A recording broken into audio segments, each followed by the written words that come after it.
Am I audible now? Yes, ma'am, it's audible. And yes, and you can see my screen also. Now I'm going to present you the WHO preterm birth guidelines as far as the management is concerned. Actually, it is a very brief presentation and I'm not much into the details, but I would like to give you the tips how to manage a preterm mother and a preterm baby. These guidelines were released on the World Prematurity Day 2015 and it percolated throughout India way back in 2015. But for the benefit of the viewers, I would like to recapitulate each and every point. And it's a very brief presentation. But friends, each and every tip is very, very important. So please mark to it and listen to it. We have all understood so far that preterm is a global problem. I'm not going into the statistics, and the guidelines very clearly has been described both for the mother and the baby. Management of women in a preterm labor, and the other heading is management of a preterm newborn. For the mother, they have touched beautifully the role of corticosteroids, tocolytics, magnesium sulfate, role of antibiotic, and what should be the mode of birth, whether cesarean or normal delivery. And for the infant, they have beautifully discussed about the thermal care, about the CPAP therapy, use of surfactant or no, and what should be the oxygen concentration and the requirement. As far as the antenatal corticosteroids are concerned, WHO strongly recommends that it should be used in women who is likely to have a preterm birth from 24 weeks to 34 weeks, provided the woman meets the following condition, that is her gestational age be accurately undertaken, preterm birth is considered imminent, there is no clinical evidence of any kind of maternal infection, and adequate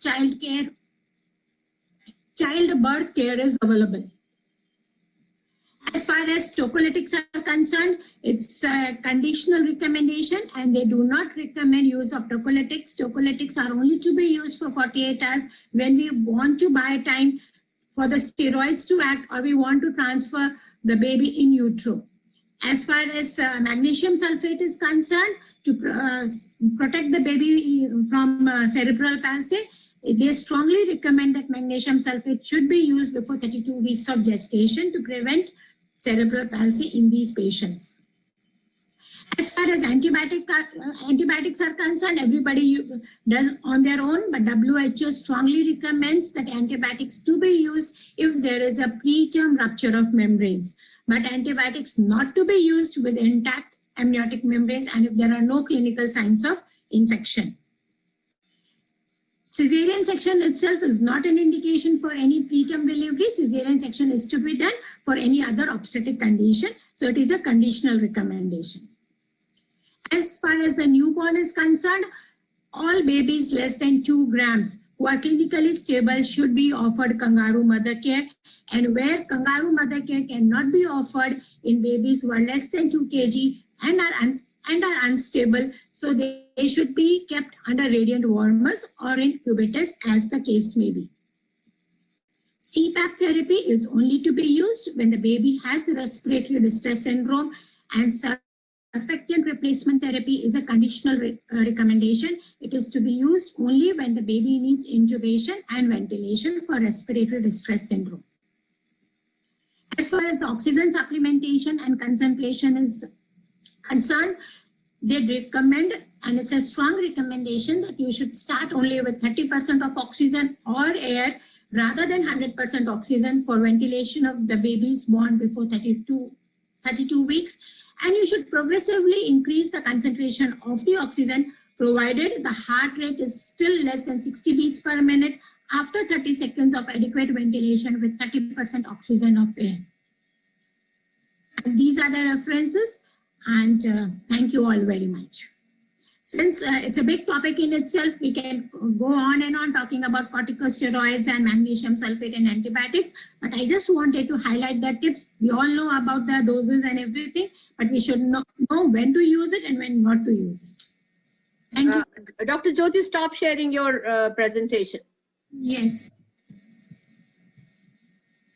Now we exactly have 9 minutes.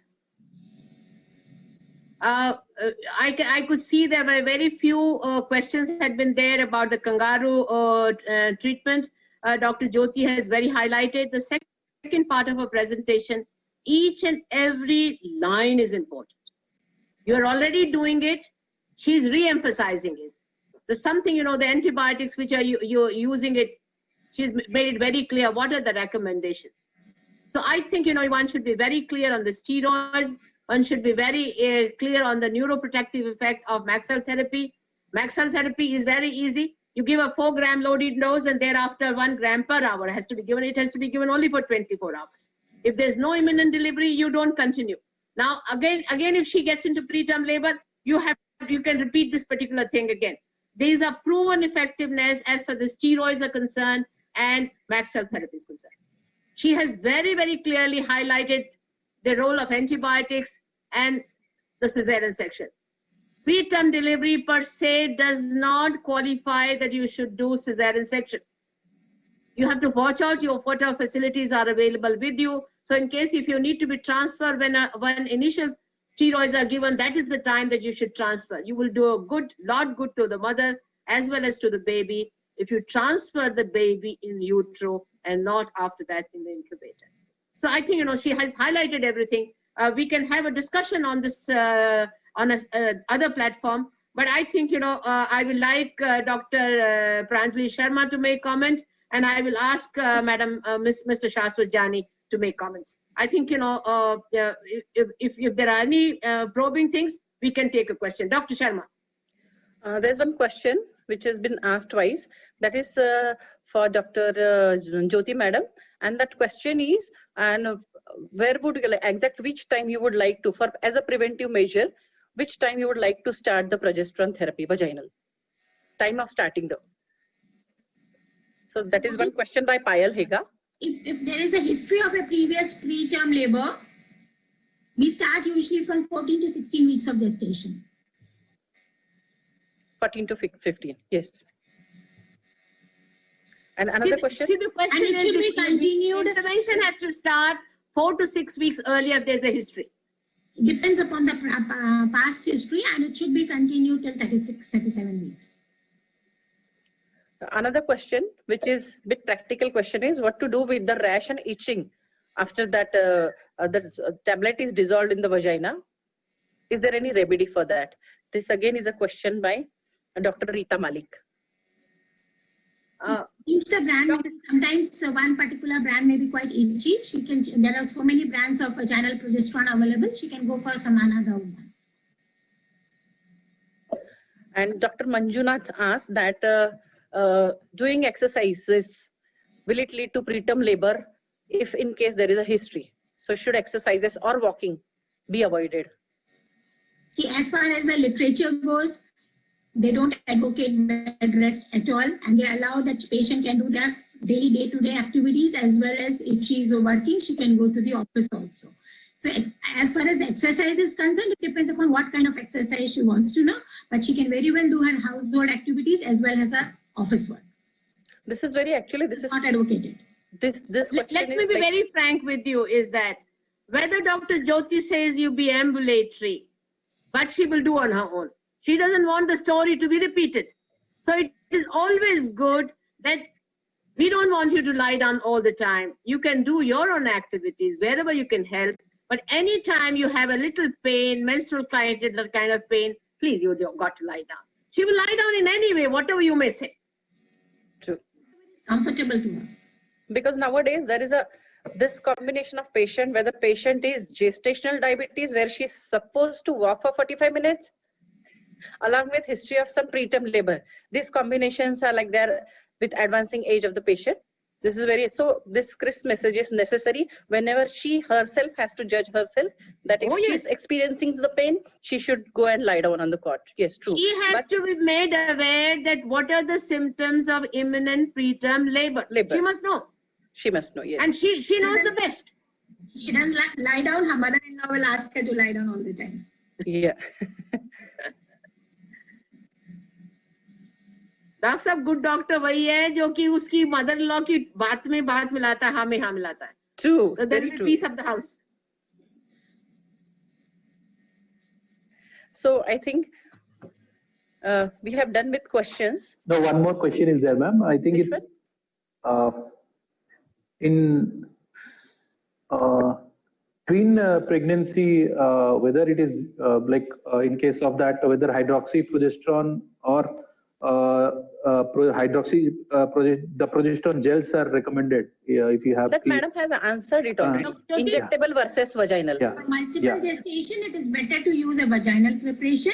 Whatever the patient is comfortable with, she can use tablets or she can use the gel. If she uses gel, it should be used in the morning hours, and if she uses the pessary, she can use it at night. Instead of injectable, the vaginal is better in multiple pregnancy.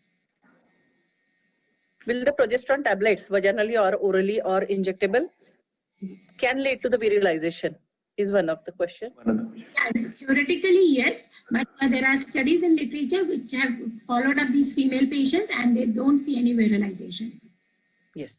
I think we endorse what Dr. Jyoti has said. Oral is out. One thing is Oral, the message yes. should go from this particular program. The oral is out. But the long-term studies have been there. People have followed up and they have not found virilization. Regarding the doses of They Maxel, have followed the babies for last 35 years. There are studies which have followed the babies for 35 years and not found any problem. Any question more? Madam, Maxel, the doses of Maxel is been answered by you. And just there is a one question about the corticosteroids. Is it safe to use in cases of diabetes mellitus? I mean gestational diabetes.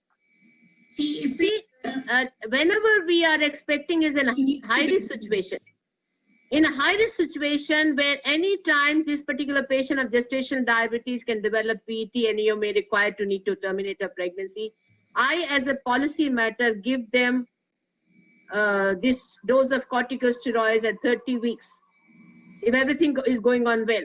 And I do tell her, if her control, I have been seeing it on a weekly basis and everything has been perfect, I tell her on gestational diabetes, who is well controlled, not to test her blood sugars for 2 days. Because if you test her blood sugars for 2 days, she will call you morning, afternoon, 4 times. So I tell them not to examine your blood sugars for 2 days, and third day you examine things are all right. Diabetes has been my very pet subject. 1973, I made a first presentation in API as for our PGI experience of done. Gestational diabetes patients don't pose problems. 85% will sail through without any problem. Only 15% of our patients require insulin therapy, and they do wonderfully well, better than your non-insulin patients. What I feel is that one should really not get worried with gestational diabetes. Gestational diabetes, the patient is intelligent. You tell her all problems which are written in books can happen to your child. She will behave, she will fall in line, she will do everything. So this is what I feel, that it's mandatory that we do it. But yes, if a case of an over-diabetes who's on insulin therapy, we tell them, look, get admitted for 2 days. Yes, true. That is the message. Yes. She says if she doesn't want to we write down on a file, we advise her to get admission. She did not get admitted. Otherwise, we know how to manage it. It's better to, like the Chris messages in over diabetes, admit her, give her doses, monitor her. That's it. Yeah. Madam, one question from Dr. Ashi. If there is no previous history of preterm birth, and if the patient is 40-year-old and her USG is showing that her cervix is shorter than 2.5, so in that case, do we need progesterone support? Yes, ma'am. yes. Dr. Jyoti, you will take up. Yes, what I am saying, she still needs If she progesterone does support. not have a preterm labor, But if she she's does not have a she has a preterm short labor, cervix. it's a short cervix. People like us are getting worried about it. We use liberal progesterone support. And here I would also like to share that the literature shares that patients who do not have a previous history of preterm labor but have a short cervix, vaginal progesterone works better than the injectable ones. So definitely I would give her vaginal progesterone. This question is for Dr. Queenie, madam. What are the adverse side effects of using SSRIs? Madam, unmute yourself. Madam, unmute yourself. Yeah, I already answered this while I was speaking. Yes, I The saw two that. major disadvantages are nausea, severe nausea, and the other one is feeling weak or asthenia.